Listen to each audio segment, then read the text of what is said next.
Assalamualaikum warahmatullahi wabarakatuh. Perkenalkan, nama saya Ari Kurniawan dengan NIM L1A1-19106 dari Program Studi Kehutanan Fakultas Pertanian Universitas Jambi 2019, kelas R001.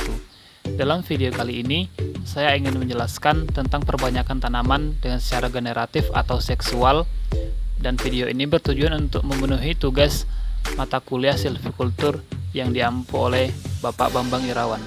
Selamat menyaksikan. Perbanyakan generatif tanaman atau secara seksual. Apa itu perbanyakan secara generatif? Perbanyakan secara seksual atau generatif adalah proses perbanyakan dengan menggunakan salah satu bagian dari tanaman, yaitu biji. Biji ini adalah organ tanaman terbentuk setelah terjadinya proses fertilasi yang atau menyatunya meleburnya gamet jantan dan gamet betina. Salah satu tujuan perbanyakan tanaman menggunakan biji adalah diperolehnya sifat-sifat baik tanaman, baik itu akar yang kuat, tahan penyakit, dan lain-lain sebagainya. Perbanyakan secara generatif memiliki beberapa kelebihan dan kekurangan.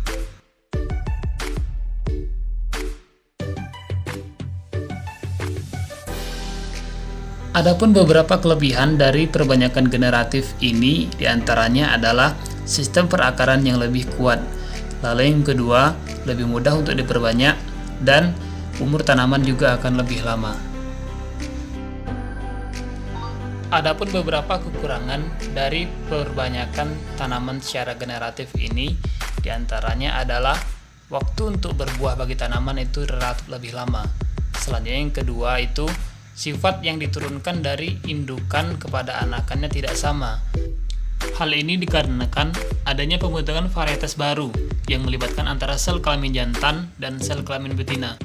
Keduanya akan memberikan sifat masing-masing kepada anakan, sehingga sifat anakan akan berbeda akibat adanya kombinasi antara sel kelamin jantan dan sel kelamin betina tadi. Dan kekurangan yang selanjutnya adalah ada beberapa jenis tanaman produksi yang benihnya sedikit atau benihnya sulit untuk berkecambah. Adapun beberapa contoh tanaman yang dapat dikembangkan dengan cara perbanyakan secara generatif diantaranya adalah kembang sepatu, bunga mawar, bunga matahari, anggrek, dan masih banyak lagi.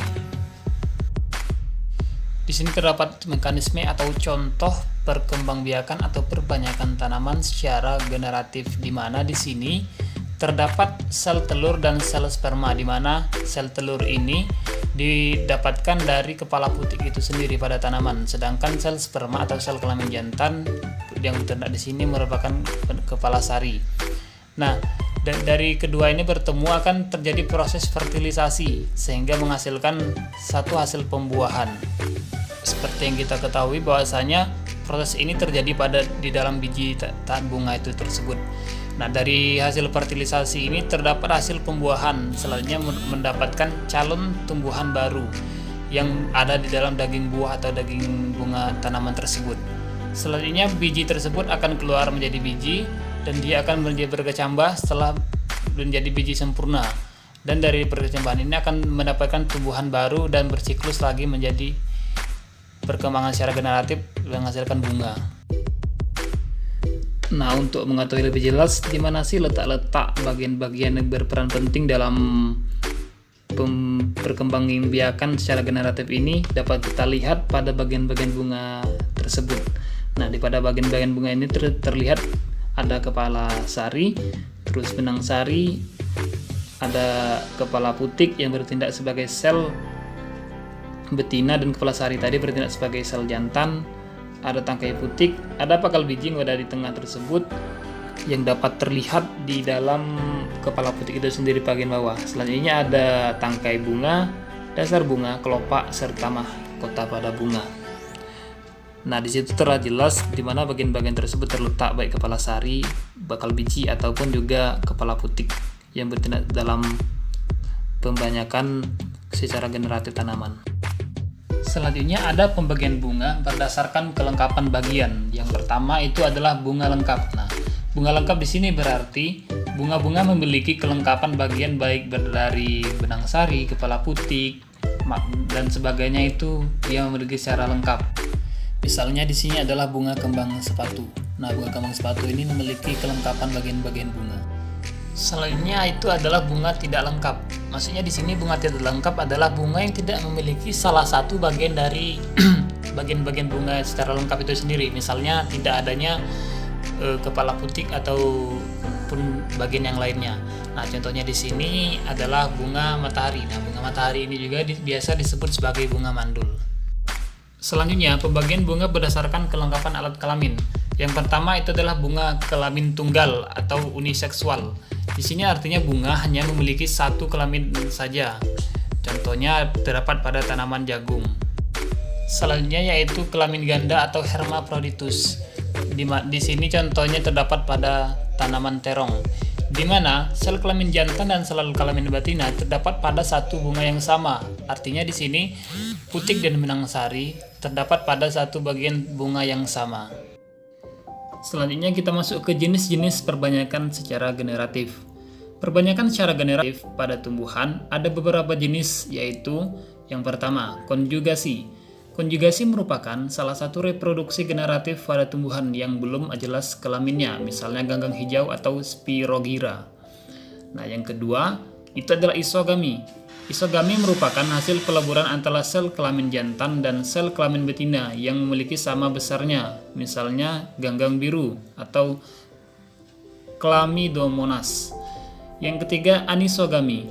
Anisogami merupakan hasil peleburan antara sel kelamin jantan dan sel kelamin betina yang tidak sama besarnya, misalnya ganggang berbentuk lembaran ulva. Yang keempat atau yang terakhir adalah penyerbukan. Penyerbukan diikuti dengan pembuahan, dikarenakan tumbuhan berbunga atau memiliki biji.